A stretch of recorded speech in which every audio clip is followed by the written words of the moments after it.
Hi guys, this is me, Rusty 78609 in Central Texas, and it's April the 2nd, 2016 at 10:30 a.m. Central Standard Time, 51 degrees, 61% humidity here, and the barometer is 30.33, and I know you wanted to know that. And what I'm going to do this morning, one of the things I'm going to do is I'm going to respond to a comment that I received yesterday on a video I did titled Prius / RV Camping Home Base. Prius / RV Camping Home Base was the title of the video, and a lady apparently commented. She says, "Thanks for the info. Have been thinking about doing this. I own my home, no payments, but would like to be mobile. I need less than 3 acres, but still need a place for my extra car and jet ski. My son stays with me, and I am getting older. We still don't use most of the house. You inspired me to keep looking. Should I sell my house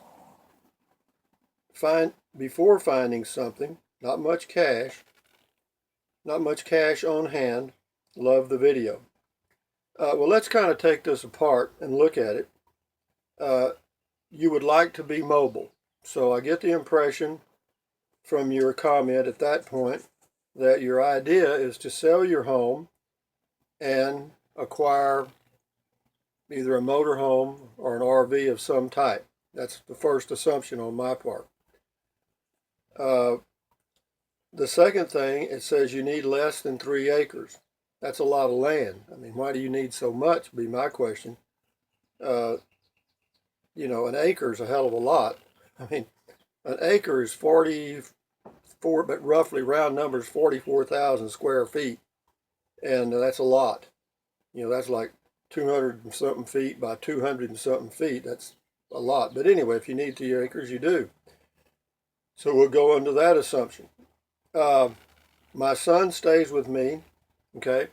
Now, if you're going to go mobile, I'm assuming that your son's going to go with you. So therefore, your son is not in school and is free to travel with you as he or you both desire. So we'll make that assumption. Should I sell my house before finding something? Not much cash. All right. One of the things you could consider doing there is what they call a subject to contract. And what that means is you find a place that you want to buy and you make an offer either through a realtor or directly to the seller, subject to the sale of your home. And what that does is that enables you to live in your home until the property is sold and you get the cash. Then you transact with the seller on the property you wanted to acquire, and then you just move right on the property. Hopefully there's utilities in place. So in looking at the whole scenario, again, you've got a variety of options. Again, assuming your son's going to go with you and you want to live full-time RVing basically and have a home base. Well, you're going to have some property that has all the utilities, and that means water, septic, and electric. And if you buy raw land, then you're going to have to put those things on the property, so you're going to have to take that into consideration, not only for the amount of cash it's going to cost you, but for the time it's going to take to get it done. They don't just appear on the property when you buy it. Sometimes it may take a few months because the utility companies are in no hurry to put a pole where your property is. And if there's not power near your property, that could be a considerable cost, because when they start running power lines out in the rural areas now, it's expensive. Believe me, I've checked on it. As to water, if there's water available, you're in luck. If you've got to drill a water well, you have to check and see what that's going to cost you per foot to get it drilled in your area, at your location. Don't just get an estimate generally, because it may vary 50%, because you may have rock that they have to drill through, or they may have to go with 500 feet as opposed to 80 feet. So there's a lot of variables in getting a water well. So, since you mentioned that you don't have a lot of cash, what that tells me is whenever you acquire, if you do acquire a property, even if you acquired owner financing on the property, to get the utilities, you may not have enough cash to accomplish that until you sell your home. So that's going to be a little bit of an issue. You want to have all the utilities in place. There I go scratching my nose. You want to have all the utilities in place prior, hopefully, to the sale of your home, if you can, so that when you sell your home and acquire your mobile home, RV, whatever, you can just move directly on the property. And there's also, if you buy raw land, there's other expenses. You got to have a little road to get to wherever you're going to put your RV. And where you're going to put your RV, you need some kind of a pad, either a gravel pad, or if you really want to go to the expense, you can put in a concrete pad, like a double wide driveway, so to speak. And as far as covering it, as far as having a patio, that's all additional. I'll tell you exactly what mine cost, but this was years ago. The property I paid $7,200 for. It's 3 lots, and they're 150 feet one way and 100 feet the other way. So I've got 15,000 square feet, which is roughly a third of an acre, and it's plenty. I promise you, it's plenty. To get the water hookup here, we have a community water supply. I lived 2 years here without water. I hauled water, and I had a water catchment system. It's okay. You just get tired of fooling with it, that's all. So I did decide to hook up to the water. And that was about $2,000 to get hooked up, because they charged me $850 for the meter, which I pay for and they own. I figure that one out. And then you have to have the line run and so forth. Anyway, it was $2,000 total to have it ready to hook up to my RV. That's water. Electric, that took about 2.5 months for them to finally get out here. And it cost me, by the time I did the meter loop, you'll have to understand these terms. That's the thing you put on the telephone pole that hooks up to the transformer. It's called a meter loop. And that's going to cost you, it'll cost you about $800, depending on where you get it and so forth. You can make your own, but don't try it. They have them pre-made at lumber yards and stuff. It's called a meter loop. You got to have that, so when they get the power transformer there, they'll hook up to your meter loop, and then you run the electric from the telephone post to wherever you want to hook up on your property. And that can be done very economically. You can find you an electrician that'll run a line. You can run a 20-year electric cable. I don't know how many amps it is, a lot.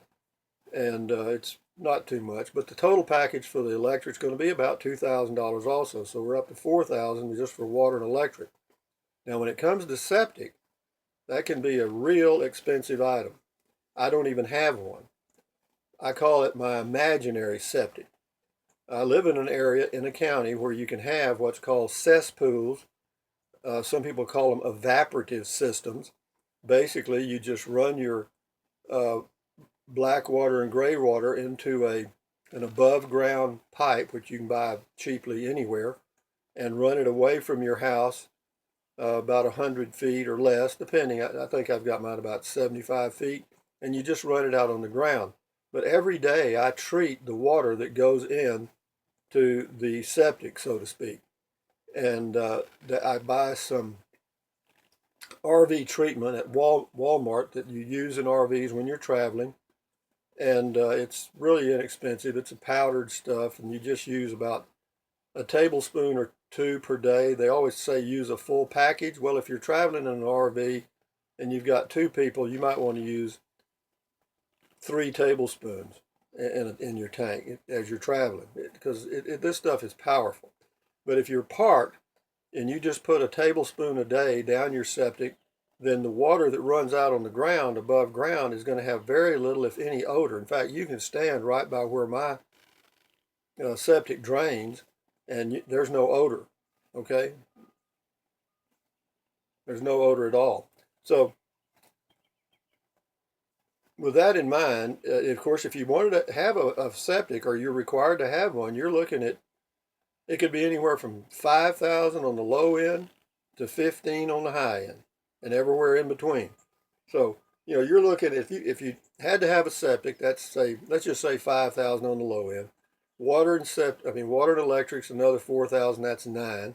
To get you a gravel road in and do some clearing if it needs it, it's going to cost you a minimum of $1,000. So you're at $10,000 right there, and so that's cash. You're going to have to pay that, and again, that's on raw land. That's on raw land. Now, if you find a lot that's in a little community like I did, where the water's available, the electric's right there, and you just have to pay for the hookup, that's a little less, save you a little money.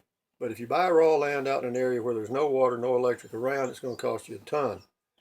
In the city, you can find lots that have water available, electric available, and of course septic. And some of those lots are not restricted.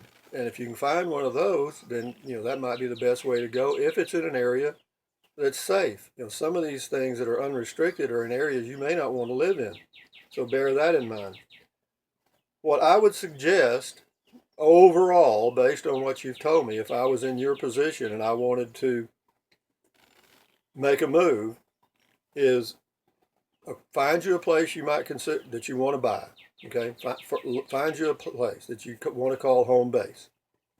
Find out who owns it. You can do that by calling the tax office, or the county abstract, or whatever they call it, county appraisal district. That's what it is. And they'll help you locate the owner, and then contact them. I mean, even if there's no sign for sale, just locate an area, and if it's a property there that you're interested in, you can find the owner and work a deal with them. There's 2 ways you can go. One is owner financing with a minimum down. They're going to charge you a high interest rate, but don't be concerned about that, because whenever you sell your home, then just pay off the property. That would be your plan there. But be sure the terms of the contract are set up so that there's no prepayment penalty, none of that crap in the contract, so that when you do sell your home and pay off the property that you financed, that there aren't any, quote, extra charges. That would be my one recommendation. You could do it that way. That's called owner financing. The owner probably will want to do what they call a subject to contract, which is not bad if you're not going to finance it for a long term. If you're going to finance it for 2 years or less, then I wouldn't worry about a subject to contract.